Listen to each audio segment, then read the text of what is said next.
Hello, welcome to legal awareness web series.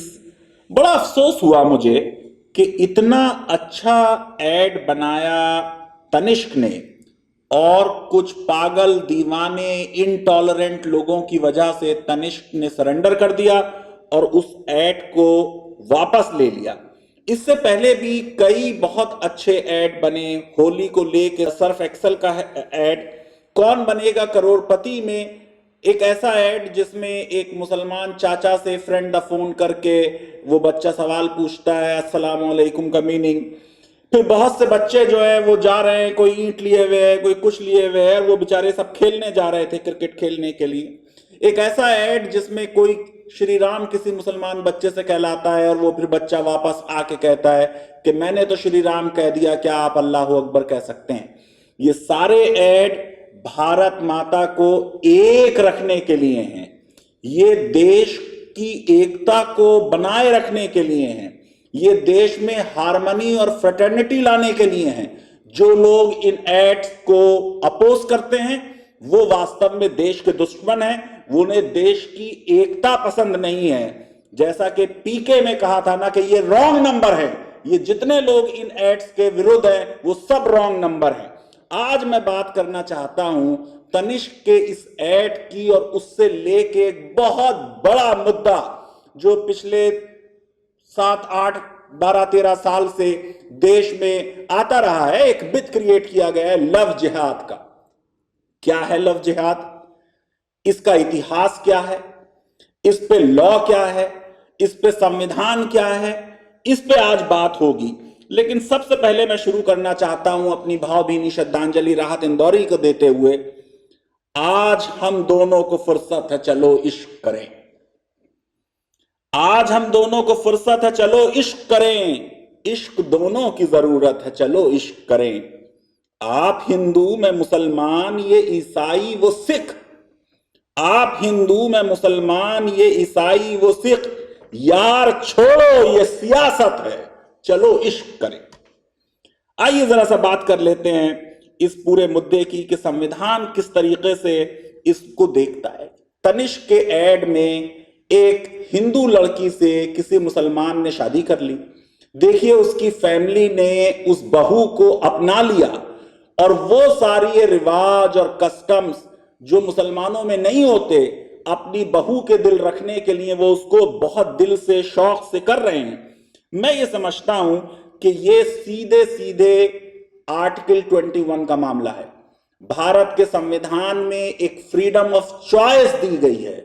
उस choice में हर लड़के और हर लड़की का ये अधिकार है कि वो जिसको चाहे अपना साथी चुन ले। अरे हमारी औरतों का तो ये अधिकार क्लासिकल एंशिएंट टाइम्स में भी रहा है। जो स्वयंवर था वो क्या था कि लड़की के ऊपर कोई अपनी विल इंपोज नहीं करता था, बल्कि लड़की अपने पति को स्वयं चुनती थी। ये आज के लोग जो हैं ये न हिंदुइज्म को जानते हैं, न हिंदू कल्चर को जानते हैं, न संविधान को जानते हैं, और जो एक राइट टू इंडिविजुअल फ्रीडम है उसका निगेशन करते हैं। मैं ये समझता हूं कि बहुत से देशों में आप देखिए आज फ्रीडम टू मैरी किस स्टेज पे पहुंच गई कि दो मर्द भी एक वैलिड शादी कर सकते हैं, दो औरतें भी एक वैलिड शादी कर सकते हैं। यानी ये भी जरूरी नहीं है कि एक लड़का और एक लड़की हो शादी के लिए, उनका धर्म देखने की तो जरूरत नहीं है। और दूसरी चीज मैं एक कानून के विद्यार्थी की हैसियत से बता दूं कि यही लोग साथ में समान नागरिक संहिता का जिक्र करते हैं, यूनिफॉर्म सिविल कोड की बात करते हैं। अरे भैया देश में यूनिफॉर्म सिविल कोड तो 1954 से लागू हो चुकी है। Special marriage act uniform civil code है। स्पेशल मैरिज एक्ट का क्या मतलब है? इस लॉ में क्या है? ये लॉ साफ तौर से ये कहता है कि इंटरफेथ मैरिजेस होंगी, इंटरकास्ट मैरिजेस होंगी। यानी एक मुसलमान एक हिंदू से, एक हिंदू एक मुसलमान से, एक मुसलमान एक क्रिश्चियन से वैलिड शादी कर सकता है। स्पेशल मैरिज एक्ट 1872 में भी था और ये 1954 में रिवाइज किया गया और इसमें यह प्रोवाइड किया गया है कि all Indian nationals in foreign countries irrespective of faith और क्या पार्टी और क्या रिलीजन है उनकी वो शादी कर सकते हैं। 1954 के स्पेशल मैरिज एक्ट में यह प्रोवाइड किया गया कि मैरिज होगी between two persons who are not within prohibited degrees, sapinda relationship में नहीं होने चाहिए। Ordinarily, such marriages take place between parties professing different faith or belonging to different communities। और वो मैरिज एक वैलिड मैरिज है, ये मैरिज एक आम मैरिज से ज्यादा वैलिड है, ये मैरिज कोर्ट मैरिज हो रही है। और इस मैरिज के होते ही यूनिफॉर्म सिविल कोड लागू हो जाती है। इंडियन सक्सेशन एक्ट जो है वो यूनिफॉर्म सिविल कोड है। और इसमें आपको सिर्फ देखना क्या है कि दोनों पार्टीज की शादी ना हो गई हो, दोनों पार्टीज जो हैं वो अडल्ट हों, अनसाउंड माइंड ना हो, इनसेन ना हो, वो वैलिड कंसेंट दे सकें और वो प्रोहिबिटेड डिग्रीज में ना हो। अब हम उस जमाने में रह रहे हैं जहां हर चीज में जिहाद बना देते हैं। अभी सुदर्शन टीवी ने यूपीएससी जिहाद बना दिया, उस पर सुप्रीम कोर्ट में हियरिंग चल रही है और सुप्रीम कोर्ट के जजेस कह रहे हैं कि किसी एक कम्युनिटी को इस तरीके से टारगेट करना या यूपीएससी की कॉम्पिटेंस पर इस तरह के प्रश्न चिन्ह लगाना यह सही बात नहीं है। उससे पहले हमने तबलीगी जिहाद का झूठ रचा था। आज सारे हाई कोर्ट्स में तबलीगियों के खिलाफ जो केसेस चल रहे थे वो सब फॉल कर रहे हैं। क्यों फॉल कर रहे हैं? कि ये झूठ की बुनियाद पे बनाया गया था कि इन लोगों ने एक साजिश के तहत भारत में कोरोना वायरस फैला दिया। आज आपके यहां 70 लाख से ज्यादा केस हो चुके हैं, आज आपके यहां 1 लाख से ज्यादा डेथ्स हो चुकी हैं। तबलीगियों को हमने एक स्केपगोट बनाया और औरंगाबाद हाई कोर्ट ने यह जजमेंट में लिख दिया है। आप देखिए कि हम अपनी लड़कियों की जो अधिकार है, जो चॉइस है, उसको किस तरीके से छीनने की एक कॉन्स्पिरेसी कर रहे हैं। 2020 में, अभी फरवरी की बात है, गुजरात में 1000 लड़कियों से ये शपथ ली गई कि वो अपने पेरेंट्स के कहने पर ही शादी करेंगे। ये हम आगे की तरफ जा रहे हैं या हम पीछे की तरफ जा रहे हैं?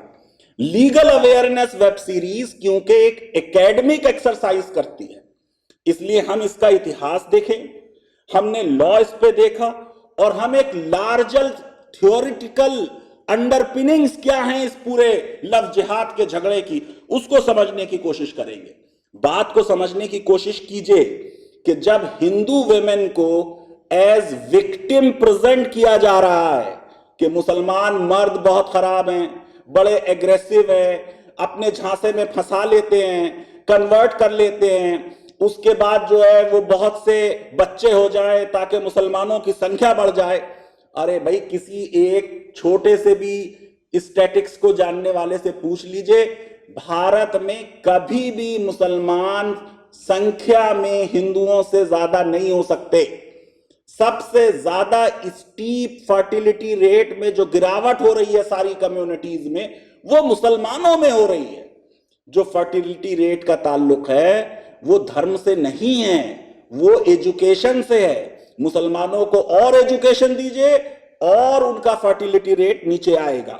अब ये जो बात आप कहते हैं कि हिंदू वेमेन विक्टिम हो रही हैं, इसका मतलब ये है कि आप हिंदू वेमेन को राइट नहीं देना चाहते, बल्कि उन्हें डिसिप्लिन करना चाहते हैं, उनको प्रोटेक्ट नहीं करना चाहते, बल्कि एक पूरा concept our women their man, ये जो बाइनरी अवर और देयर की क्रिएट की जा रही है, ये एक कम्युनिटी को टारगेट करने के लिए, झूठ फैलाने के लिए, समाज को बांटने के लिए और एक कम्युनिटी हिजेमनी और ऑनर जो है वो इसमें वेमेन की जो बॉडी है वो एक साइट बन गई है, community claims to community hegemony and honour. और यही वो सिचुएशन है जिसके तहत अडल्ट्री एक क्राइम था, जिसमें अडल्ट्री वाइफ स्टीलिंग जो थी वो हस्बैंड के अगेंस्ट एक क्राइम था, जैसे वो भी एक प्रॉपर्टी की तरह चोरी हो गई हो। अब जरा इस बात को समझिए कि जो कुछ आज हो रहा है ये नया नहीं है। जो आज हेट का माहौल है, ये माहौल के लिए बुनियाद 100 साल पहले डाल दी गई है। 100 साल पहले से ये बातें हो रही हैं कि वो जोधा अकबर से लव जिहाद शुरू हुआ। आपको भी मालूम है कि जोधा अकबर की क्या कहानी है। 1920 में नॉर्थ इंडिया में एक abduction and conversion campaign Arya Samaj ने चलाई मुसलमान मर्दों के खिलाफ। उसमें आर्टिकल्स लिखे गए, हिंदू औरतों की लूट, हिंदू स्त्रियों की लूट के कारण, और उसे ये बताया गया कि साहब हिंदू औरतों को बचाना है, वही विक्टिमहुड। 1924 जून में कानपुर में और मार्च 1928 में मथुरा में कोई एक लोकल मुसलमान जो था वो किसी हिंदू लड़की को लेके भाग गया। उसके बाद ये हंगामा करा गया कि साहब आर्यन वेमेन जो है वो यवनाज और मलेचास के घरों में जा रही हैं ताकि गौ भक्षक जो है वो पैदा हों। 1925 में हिंदू महासभा ने बनारस में एक वॉलेंटियर्स कॉप बनाया जो प्रिवेंट करेगा हिंदू वेमेन को कि वो मुसलमान मर्दों से शादियां ना करें। इलाहाबाद और जौनपुर में रेलवे स्टेशन पे नोटिस लगा दिए गए कि हिंदू औरतों पे नजर रखो। ये देखिए उनकी चॉइस को कम करने की बात है। और आप सोचिए कि 1928 में कविता लिख दी गई, चंद मुसलमानों की हरकतें, तादाद बढ़ाने के लिए चाल चलाई, मुस्लिम बनाने के लिए स्कीम बनाई, और इस तरीके की बातें उसमें आ गई। बहुत से जो लीडिंग हिंदू राइटर्स हैं, भारतेंदु हरीशचंद्र, प्रताप नारायण मिश्र, राधाचरण गोस्वामी, उन्होंने भी मुस्लिम रूल को ऐसे प्रेजेंट किया कि जैसे उसमें सब रेप हो रहा था, एब्डक्शन हो रहा था। भैया सारे रूलर्स जो हैं, चाहे हिंदू हो, चाहे मुसलमान हो, चाहे ईसाई हो, वो अक्सर बहुत गलत काम करते हैं। सलमान खान की फिल्म है टाइगर जिंदा है, आईएस इस्लामिक स्टेट, जो वो औरतों के साथ शोषण कर रहा है तो उसमें हिंदू मुसलमान देख के नहीं कर रहा है, मुसलमान औरतों का भी शोषण वैसे ही किया जा रहा है जैसे और औरतों का किया जा रहा है। 28 मई 1928 को प्रताप अखबार में यह लिखा गया कि साहब फैजाबाद में बहुत अटेंशन देने की जरूरत है क्योंकि मुसलमान मर्द हिंदू औरतों को सिड्यूस कर रहे हैं। एबीवीपी ने कैंपेन चलाई 2009 में कि 4000 हिंदू औरतों को कन्वर्ट कर लिया गया। जन जागरण समिति ने कर्नाटका में कह दिया कि एक साल में 30,000 से ज्यादा लड़कियों को कन्वर्ट कर लिया। इसी तरह 13 अप्रैल 1927 को मुजफ्फरनगर में ये एक अफवाह फैला दी गई कि साहब एक हिंदू औरत को फोर्सेबली कन्वर्ट कर लिया और उससे मुसलमान ने शादी कर ली। भीड़ जमा हो गई, जब जाके पहुंचे और सर्च किया तो पता ये चला कि वो लड़की हमेशा से मुसलमान थी। 1939 में कानपुर में इसी तरह का पुलिस को स्टेटमेंट दिया गया कि साहब मुसलमानों ने किसी लड़की को किडनैप कर लिया है। मुस्लिम लीग के ऑफिस को सर्च किया गया लेकिन ऐसी कोई बात नहीं पाई गई। इसी तरह 2009 में अनीता कर्नाटका की वो मिसिंग हो गई, उसके बारे में यह अफवाह फैला दी गई कि साहब उसे कन्वर्ट कर लिया गया, कोई पाकिस्तानी जिहादी लवर है। 4 अक्टूबर 2009 को प्रोटेस्ट हुई। 21 अक्टूबर 2009 को पता चला कि एक सीरियल किलर है मोहन कुमार, जिसने कन्फेस किया कि उसने अनीता को जहर देके मार दिया। और ये सारा जो मामला है उसमें एक कैंपेन चलाई जा रही है कि हिंदू बहन बेटी बचाओ समिति बनाओ। ये सब में हमारी अनफॉर्चुनेटली जुडिशरी ने और हुकूमत ने, और वो हुकूमत जो है जो हिंदुत्व के बेसिस पे अगर पावर में आई है, इस नरेटिव को बढ़ावा देते हैं। आप देखिए कि पहली बार लव जिहाद शब्द 2007 में इस्तेमाल हो रहा है। 2009 में केरला और कर्नाटका में ये बात बहुत फैला दी गई। मैंने आपको कई एग्जाम्पल दी। डीजीपी केरला के जेकब पुनौस ने कहा कि भाई इस तरीके की कोई चीज नहीं मिली हमें लव जिहाद जैसी। 2009 में जो जस्टिस थे शंकरर, उन्होंने डीजीपी की बात मानी नहीं और उन्होंने कहा कि नहीं ऐसी एविडेंस है फोर्सफुल कन्वर्जन की। फिर 2009 में केरला हाई कोर्ट ने स्टे कर दिया इस इन्वेस्टिगेशन को और उन्होंने ये कहा जस्टिस नाम्बियार ने कि जो डीजीपी पुनौस का स्टेटमेंट है कि कोई कंक्लूसिव प्रूव नहीं मिला लव जिहाद की एग्जिस्टेंस का, वो सही है। 2002 में कर्नाटका हाईकोर्ट ने कहा कोई ऑर्गेनाइज कैंपेन लव जिहाद की साबित नहीं हुई। 2012 में केरला पुलिस ने 2 साल के इन्वेस्टिगेशन के बाद कहा कि लव जिहाद जैसी चीज में कोई सब्सटेंस नहीं है। अभी 2016-17 का केस सुप्रीम कोर्ट तक गया है, आपको बता रहा हूं। हादिया का मामला है, अडल्ट हिंदू लड़की है, कन्वर्ट हो गई, शादी कर ली मुसलमान से। केरला हाई कोर्ट ने वही औरत की एजेंसी को कंप्रोमाइज करते हुए कह दिया वल्नरेबल है, इसलिए पेरेंट्स डिसाइड करें। सुप्रीम कोर्ट ने एनआईए की इंक्वायरी इसमें ऑर्डर कर दी। आप सोचिए कि ये एक सिविल मैटर है, उसको टेररिज्म से जोड़ दिया गया। उसे कहा जा रहा है कि वो बाहर लेके चला जाता, जबकि इस हादिया का पासपोर्ट तक नहीं बना हुआ था। और बाद में सुप्रीम कोर्ट ने क्या पाया? सुप्रीम कोर्ट ने कहा यह मैरिज वैलिड है। हाई कोर्ट को कोई पावर नहीं थी इस मैरिज को इनवैलिड डिक्लेयर करने की, और कोई एविडेंस एनआईए ने नहीं पाई कि लव जिहाद जैसी कोई कॉन्स्पिरेसी हो रही है। मैं ये समझता हूं कि इस बात की बहुत जरूरत है कि देश में इंडिविजुअल राइट्स, इंडिविजुअल चॉइसेस लोगों की जो संविधान ने उन्हें दी है, और शादी करने की चॉइस जो उनको स्पेशल मैरिज एक्ट ने दी है, जिसमें एक हिंदू की एक मुसलमान से, एक मुसलमान से एक हिंदू की शादी वैलिड है। अगर हम यूनिफॉर्म सिविल कोड चाहते हैं, अगर हम एक संवैधानिक व्यवस्था चाहते हैं, तो इस झूठ को अब समाप्त करें।